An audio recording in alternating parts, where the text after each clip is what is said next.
Hello, hello, hello, hello. Reading Presence and Power, Presence and Potential for Power, for Empowerment. Experience your higher self and live in wholeness. This is marthacreek.com to contact me, and this is chapter 15. Take a stand, take a stand, and allow others to stand where they stand and be less anxious. Imagine there's a vote going around where you have to give a yes or no answer. Whatever way you decide, you're going to state your vote and then offer up your thinking about your voting. Like, here's my thinking. Here's what I think about this. Here's what I think we ought to do. So, this is what I'm standing on. This is my belief about this. This is my concern if we go this way. This is my concern if the vote goes the other way. This is what I believe could happen either way. When we're less anxious about how we're going to vote or why we would vote a particular way, we can take a stand. With less attachment comes less anxiety. We become less concerned about anyone else voting one way or the other. We become less interested in having others agree with my position, our position, or certainly not, we wouldn't expect others to support our position. Now imagine someone asks you for money, for a loan. How anxious are you about how your answer will be perceived? People have asked me to borrow money more times than I can count throughout my life. I've looked at this experience many, many times to see what makes me the target of their asking for money. I've learned a lot from this, and apparently I have more to learn about this. I'm shocked at times how people seem so comfortable in their asking.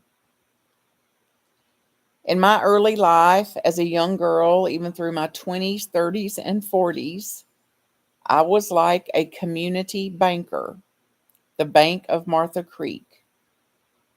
My bank was a revolving door, handing out money whenever people wanted to borrow the money. Over time, I awakened. I realized people were not actually borrowing money, I was giving them money. Giving money is never a loan until the day it is paid back. Giving money is not a loan, it is a loan the day they pay the money back. That makes it a loan. Until the money was paid back, I was giving and giving and giving, not lending money. Although to my naive mind, I sincerely believed it was lending. Having this new perspective shifted things for me. As I awakened, it also helped me to be less anxious about giving, what I give, when I give, who I give to, and what for. I realized it was not on them to discern this, it was my responsibility.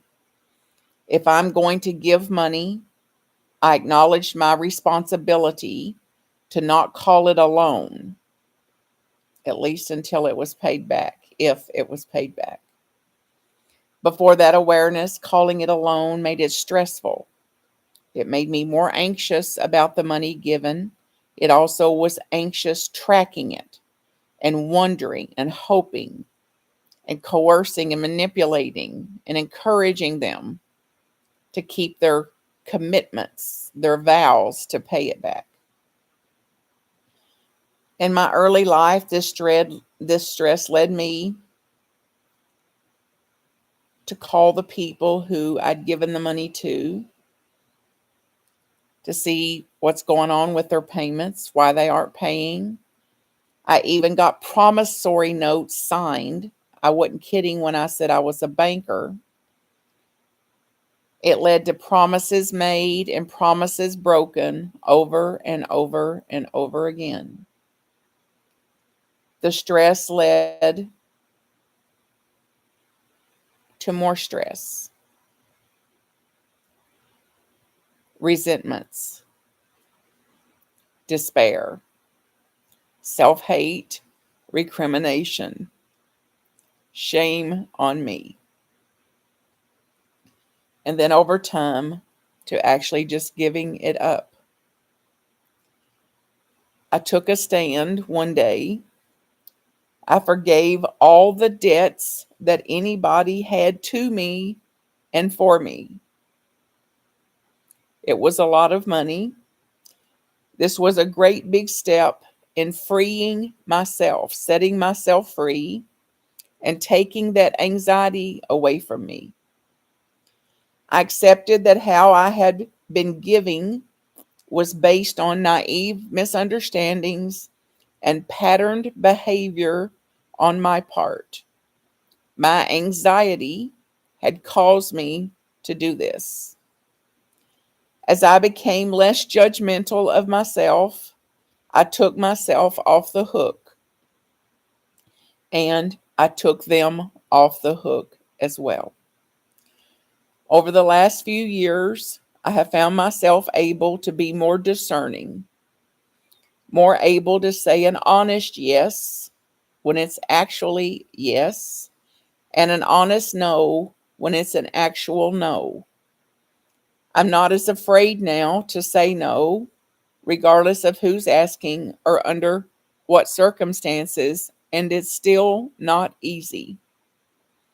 I'm hoping and praying that I've had my last rodeo with this, and I know the people closest to me are where I still have the biggest difficulties. I want to share big heartedly, wholeheartedly.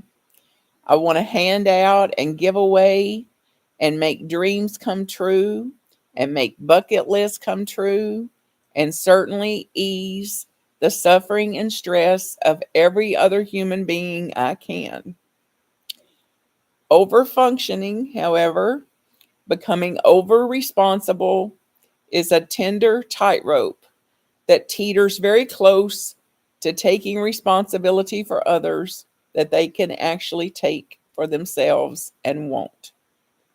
In some situations, the more responsible and over functioning we get, the less and less responsible they get.